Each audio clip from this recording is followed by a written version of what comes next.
touch me like say you be holy pass. I dey love my life, get my peace of mind, I dey try survive.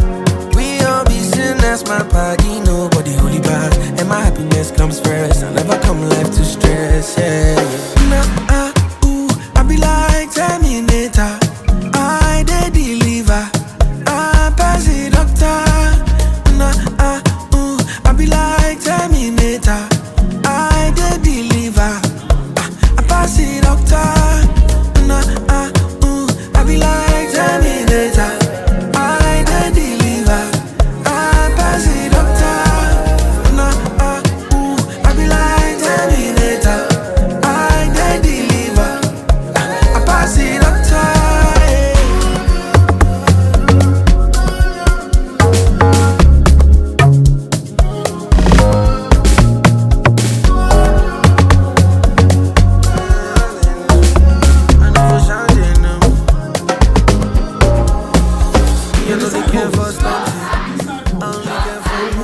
Principal speakers already.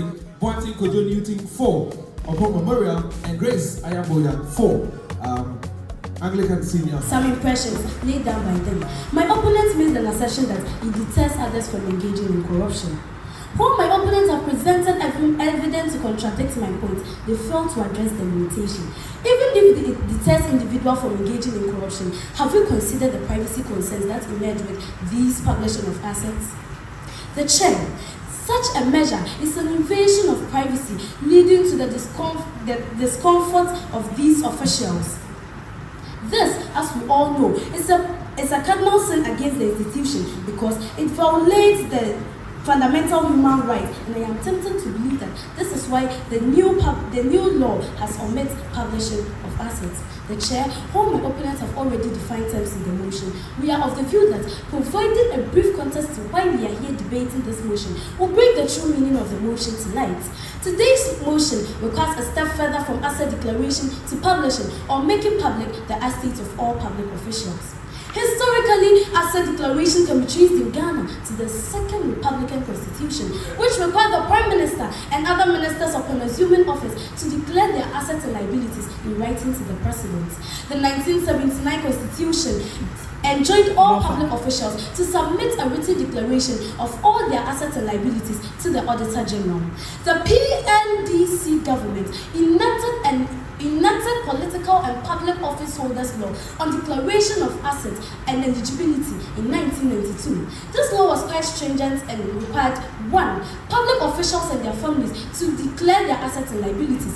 2. The Auditor General to publish within 14 days. This law was also repealed in 1998 and replaced with the Public Office Holder Declaration of Assets and Disqualification Act to give light to Article 286+1 of the 1992 Constitution. The new act aims at ensuring transparency and accountability while providing for the disqualification of public officials from holding specified offices if they are found to be in breach of the act. Perhaps what the new law omits is the publication of declared assets or making them public. Even to that end, the Act provides other means of assessing declared assets through the courts, SHRAJ, and recently the Right to Information Act. It is against this background that my team is of the conviction that thinking that mere publishing of assets and liabilities can check corruption beggars belief. This is why I, Grace Ayaboya, from Anglican Senior High School, Kumasi, rise principally to speak against the motion. Quote, publish properties or estates of all public officials to check corruption, unquote. Panel, our first case sound point seeks to demonstrate that there is a problem-solution mismatch in the argument of my opponent. The basic principle of this case is that for a measure like this to be able to solve the problem of corruption, it must tackle the root causes and not merely the manifestation of the problem. This is just like dealing with the underlying causes of corruption as opposed to treating symptoms. Publishing asset fails at this for a number of reasons. Firstly, it does nothing to address the structural and systemic problems such as the weak judiciary, weak enforcement and procurement regimes, inefficient audits, verification systems, and technologies that are at the heart of the corruption epidemic. This has a number of implications. 1. At best, we still allow corruption to happen with the hope of exposing it. 2. It becomes expensive and challenging to verify and enforce publishing asset regimes because the same weak structures and systems will frustrate their effectiveness. Furthermore, the chair, we are convinced that exposing corruption and holding corrupt officials to account can only happen when we understand the way corruption works and the systems that enable it. Corruption comes in many forms, such as behaviors, and includes behaviors such as, but not limited to, public officials demanding or taking favors such as sex in exchange of services, nepotism, misuse of public funds, granting of public jobs or services to their sponsors, friends and families, conflict of interest, etc. The implication is that even if we assume publishing assets work, it only tackles a fraction of the problem and allows several other forms of corruption to thrive. Moreover, the chair, my opponents claim that publishing of assets as the only way and starting point to solving the canker of corruption cannot hold. This is because this fails to address the potential of transferred corruption. Some public officials do not acquire assets illegally with their names. They use the names of their children, relatives, wives, and cronies. Offshore accounts are mostly created to conceal their selfish dealings. It is a well-known fact in Ghana and Africa at large that many thriving companies are not owned by those who run them or those who are known to be their owners. The perceived owners are only fronting for the real owners.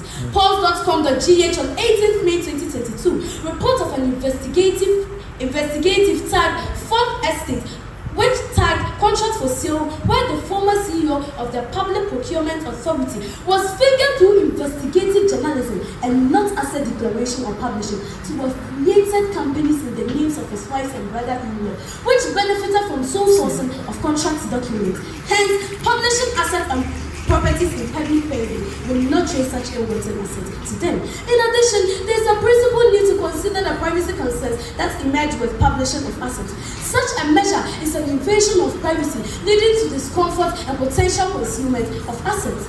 This would deter qualified individuals from engaging in public service, depriving the nation of valuable human resources. We need to explore alternative approaches that respect privacy while effectively tackling corruption.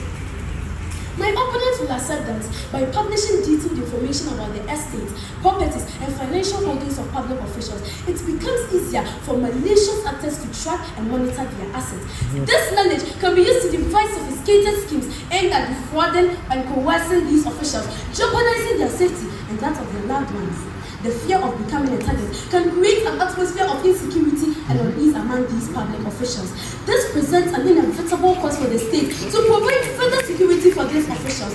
This would be very expensive to do. In fact, as the chair, our team maintains that publishing estates and properties of public officials alone, without relevant law enforcement to effectively operationalize such a policy, amounts to an exercise in futility. How productive will publishing of assets be if there are no enforceable laws to deal with officials who under-declare, refuse to declare, or fail to use the right process in declaring their assets? My dear opponent should be kind enough to furnish the House with evidence of security agencies and courts in Ghana who cracking their grip on public officials who have failed to declare or yet still under-declare their assets in blatant disregarding of existing laws. The chair, Manasi Ozuri's revelation of officials who have failed to declare their assets upon assumption to public officers have received no legal title. What do we want to hear again? The chair, your evidence. The chair, in the assertions of my opponent, it appears that the chair permits me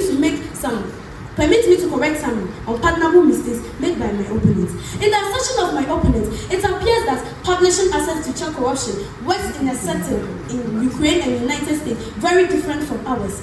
What they fail to acknowledge is that the systems of security and political will to fight corruption exist in these countries. If the state institutions of Ghana were up to task in fighting corruption, we wouldn't have been here debating this motion. It is present on paper in Ghana, but practically absent. The chair, in conclusion, we urge the panel to carefully consider the complexities surrounding corruption. Let us not be swayed by a narrow focus on publishing of assets as a standalone solution. Instead, let us prioritize a holistic approach that targets the underlying causes of corruption and paves way for a more resilient and incorruptible society. Thank you. No sides! No sides! No sides!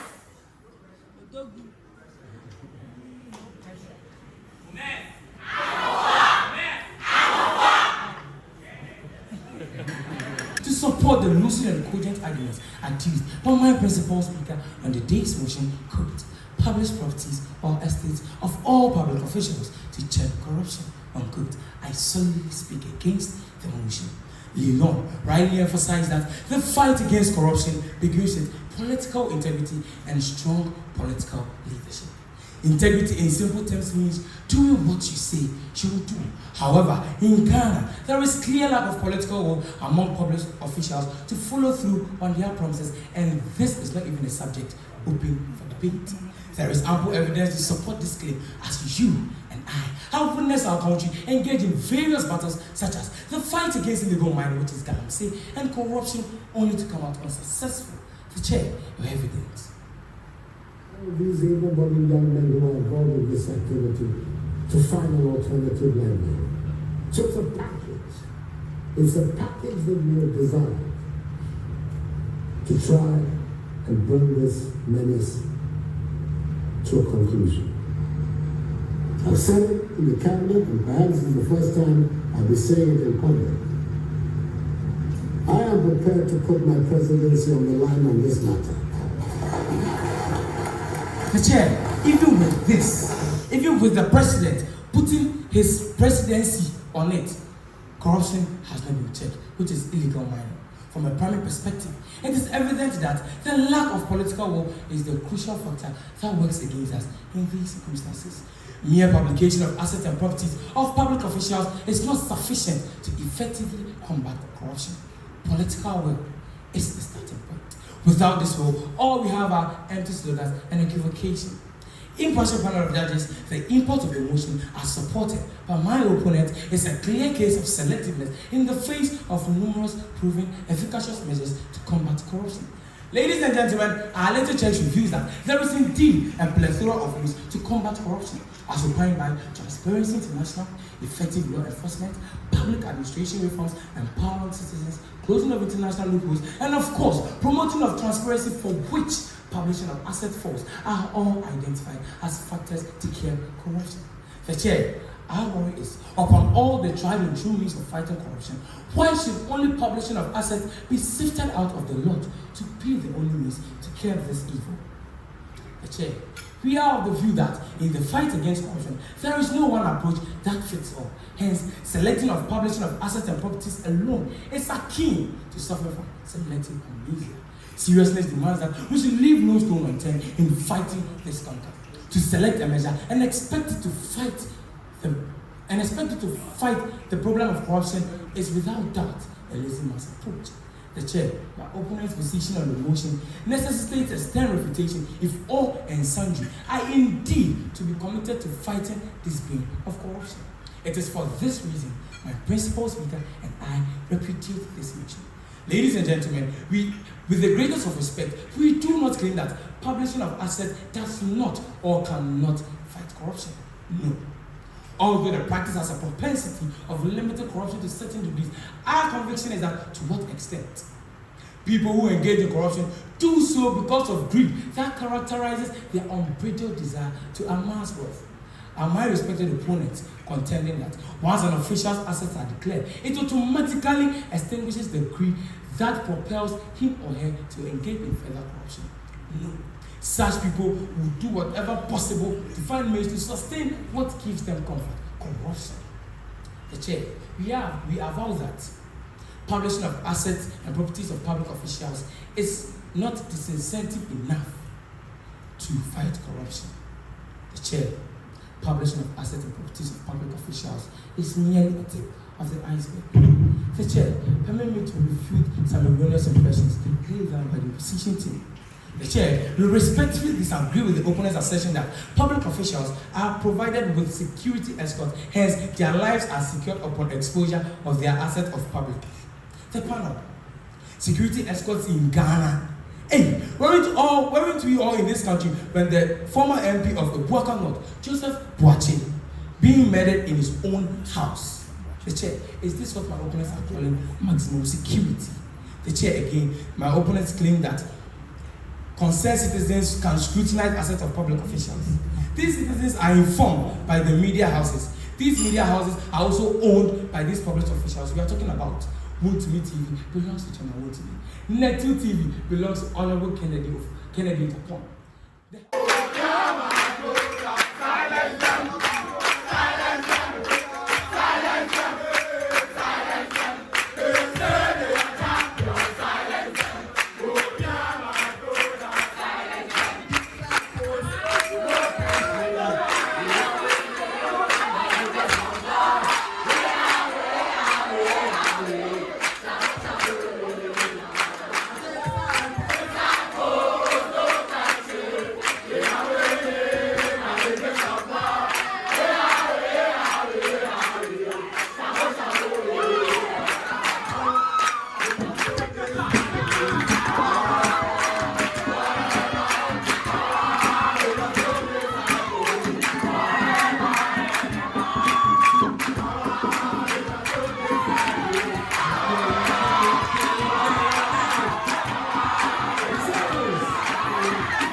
Article 18 plus 2 of the Constitution.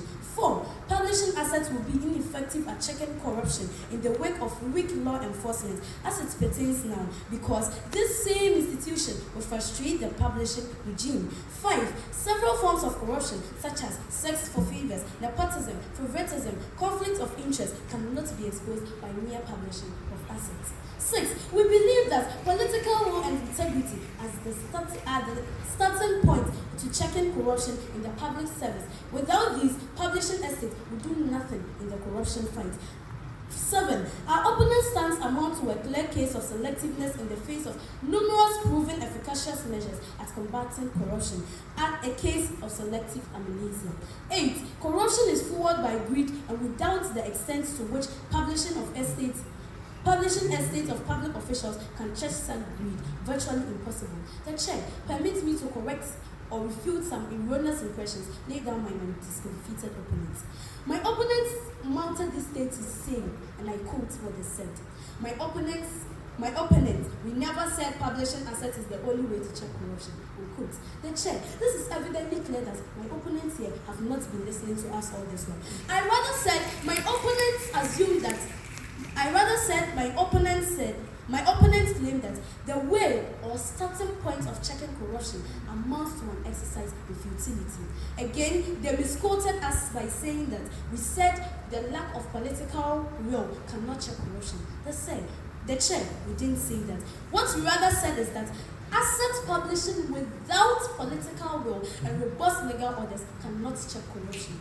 Again, my opponent asserts that publishing assets serves as a good source of deterrent of corruption. I vehemently disagree with this, because some officials have pre-existing wealth. Some assets are gained through inheritance and not accounted as such. My opponent saying those assets should be called into question.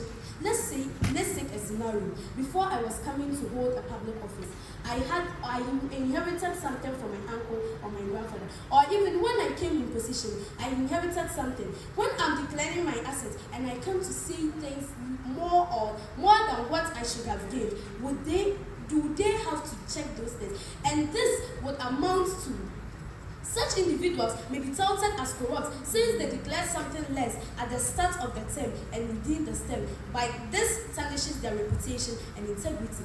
The chair, my opponent's arguments are based on a false premise. The assertion by my opponents that publishing assets deters conflict of interest is a total fallacy. Corruption comes in so many forms, such as nepotism, favoritism, and conflict of interest. And my opponent saying that mere publishing of assets can check these forms of corruption. And bear in mind, the motion is that publishing assets can check corruption, meaning all forms of corruption. We are not limiting this to bribery, we are not limiting this to money laundering, but all forms of corruption. In conclusion, the chair, panel of judges, ladies and gentlemen, we in the opposition team are convinced that everyone in this auditorium has come to terms with reality, including my opponents who have thrown the towel already, and side with us that publishing properties and assets of all public officials cannot check corruption. Thank you.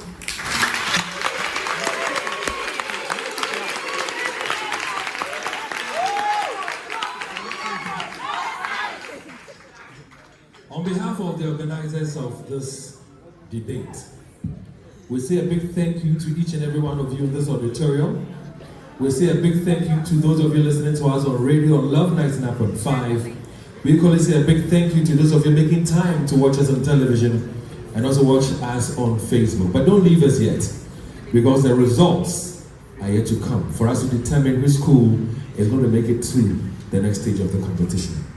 But before all that, I think that these debaters this afternoon once again deserve a round of applause.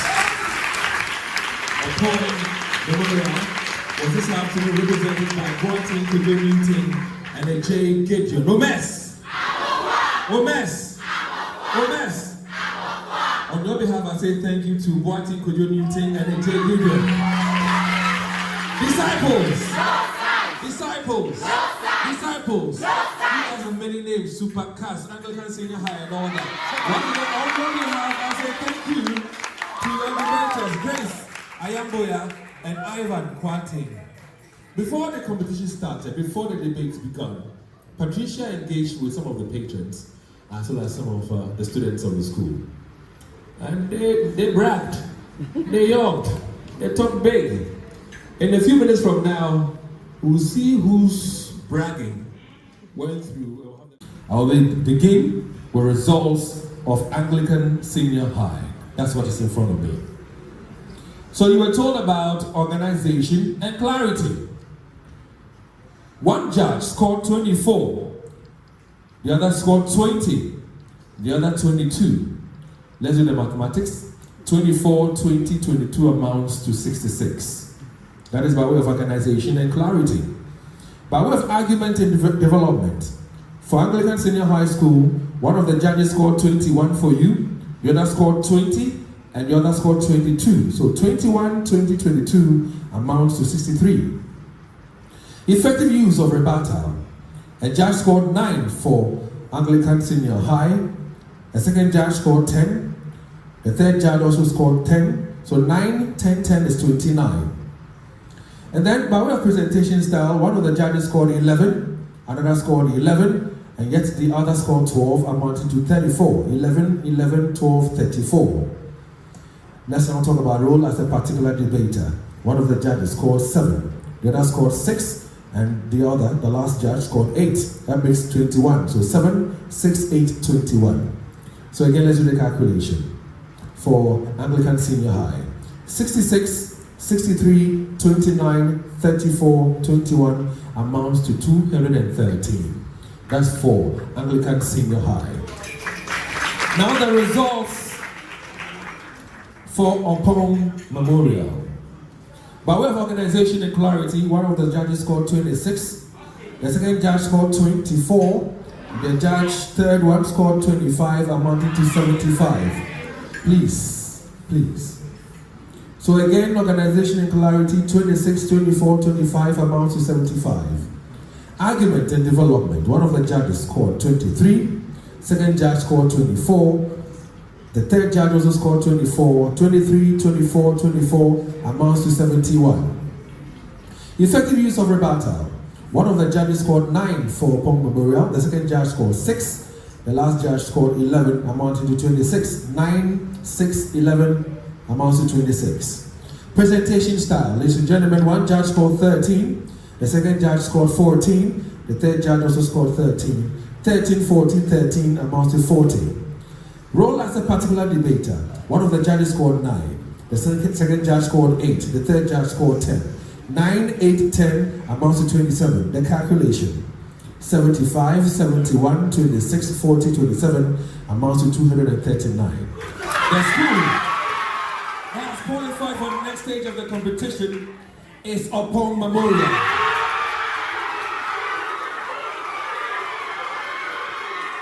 And for your information, per the results that I have, it was a unanimous decision, meaning that all 3 judges scored for Opong Memorial. So let's do this. Omes! Omes! Omes! Please rise and sing. Me, I know they care for stunting. I only care for money. I never care for perfect. As long as I'm happy, see me, I know for sure they know me. Young boy, but I know G. 6 years, no be small thing. And since I entered the game, fatality. All the troubled days, sleepless nights, things I see, inside life. I the guy, Charlie, the things I see. Don't they live to impress nobody. They doubt my thing, them forget. So only pan me, oh no.